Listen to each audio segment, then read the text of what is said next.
Caros amigos, bem-vindos a mais um episódio de Hoje no Mundo Militar. Neste vídeo falaremos sobre provocações e ameaças feitas por altas figuras militares e políticas russas com relação ao Alasca. Trata-se apenas de um delírio expansionista mascarado de propaganda ou os Estados Unidos estão diante de uma ameaça real? E se ainda não está inscrito no canal, inscreva-se já e acione o sino das notificações para não perder nenhuma novidade. A ligação da Rússia ao Alasca começou no século XVIII, quando exploradores russos chegaram pela primeira vez à região. Impulsionada pelo lucrativo comércio de peles, a Rússia estabeleceu uma pequena presença no Alasca no final daquele século, com o czar Paulo I da Rússia estabelecendo a Companhia Russo-Americana com monopólio sobre o comércio e as atividades russas no Alasca. Cerca de 23 assentamentos e entrepostos comerciais russos foram construídos na região. No entanto, enfrentando dificuldades econômicas e fortes pressões geopolíticas, a Rússia optou por vender o Alasca aos Estados Unidos em 1867 por 7,2 milhões de dólares, o equivalente atualmente a menos de 130 milhões de dólares. Essa transação, formalizada no Tratado de Cessão e comumente conhecida como a Compra do Alasca, marcou o fim dos esforços coloniais da Rússia na América do Norte. Mas, apesar da história aparentemente resolvida, nos últimos anos assistimos a um ressurgimento da retórica russa com relação ao Alasca, coincidindo com a política externa cada vez mais agressiva da Rússia e a sua crescente presença militar no Ártico. Em 2022, logo após o início da invasão russa da Ucrânia, Vyacheslav Volodin, presidente da Duma estatal russa, advertiu os Estados Unidos, dizendo que devem se lembrar que há uma parte do seu território que pertencia à Rússia, referindo-se ao Alasca. Pronunciamentos semelhantes foram feitos na TV estatal russa, com discussões sobre a possibilidade do Alasca retornar para as costas russas. Ampliando ainda mais essas declarações, um alegado membro do Grupo Wagner, uma empresa militar privada estreitamente alinhada com o Kremlin, afirmou nas redes sociais que o Alasca voltará para a Rússia, uma declaração acompanhada de imagens geradas por IA de paraquedistas invadindo a região. Esses pronunciamentos foram reforçados por Dmitry Medvedev, ex-presidente russo e atual vice-chefe do Conselho de Segurança da Rússia, que, em referência a uma resposta dos Estados Unidos, que obviamente não encara com seriedade essas ameaças, disse sarcasticamente que os russos estão esperando o retorno do Alasca a qualquer momento. O Alasca possui um valor econômico e estratégico muito importante para os Estados Unidos, sendo uma região extremamente rica em recursos naturais, com destaque para o petróleo, o gás e os minérios. Com o oleoduto Trans-Alasca de 1.300 quilômetros, construído nos anos 70, desempenhando um papel vital no transporte desse petróleo. A indústria pesqueira do estado também é um importante motor para a economia dos Estados Unidos. O Alasca desempenha um papel crucial na segurança nacional, servindo como a primeira linha de defesa contra ameaças potenciais do Ártico, com o espaço aéreo do estado sendo fundamental para monitorar e interceptar possíveis invasões de aeronaves ou mísseis. Além disso, com a crescente acessibilidade das águas do Ártico devido ao recuo do gelo, a importância estratégica do Alasca está crescendo ainda mais, uma vez que se situa na intersecção das principais rotas marítimas através do Ártico em direção à Ásia Oriental.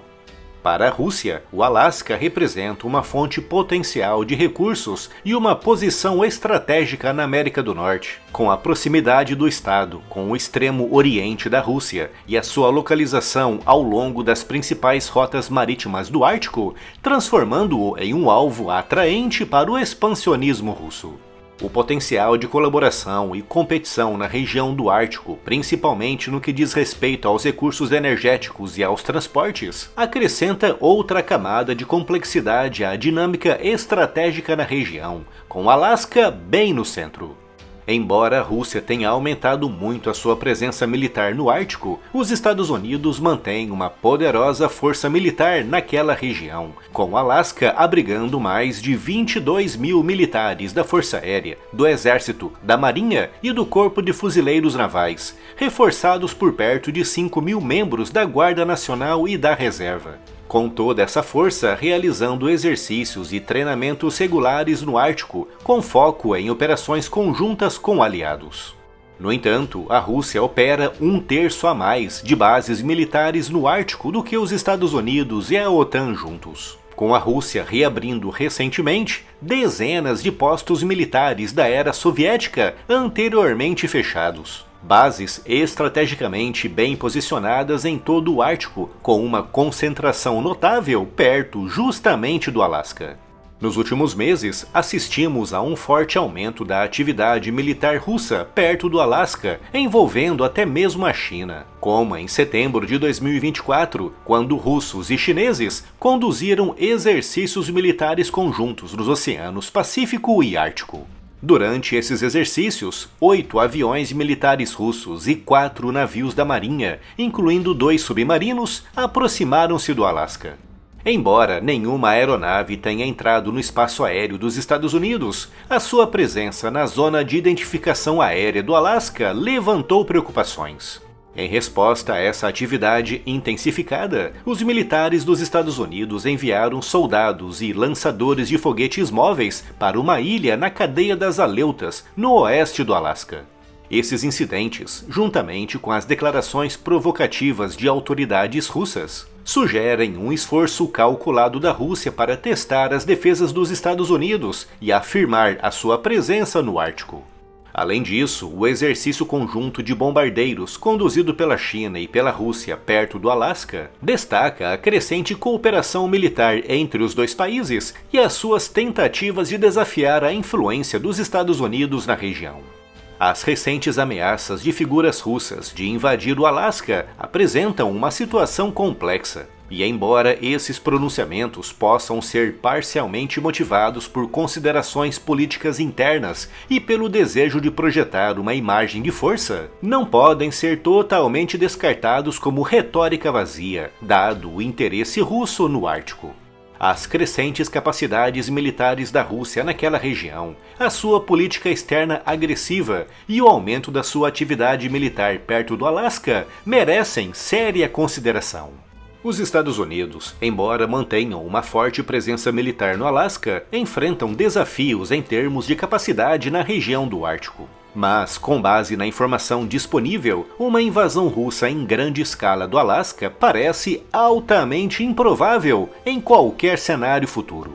A Rússia está atualmente 100% envolvida em um conflito prolongado na Ucrânia que sobrecarregou totalmente os seus recursos. Por isso, uma invasão do Alasca representaria uma grande escalada e um confronto militar direto com os Estados Unidos e toda a OTAN.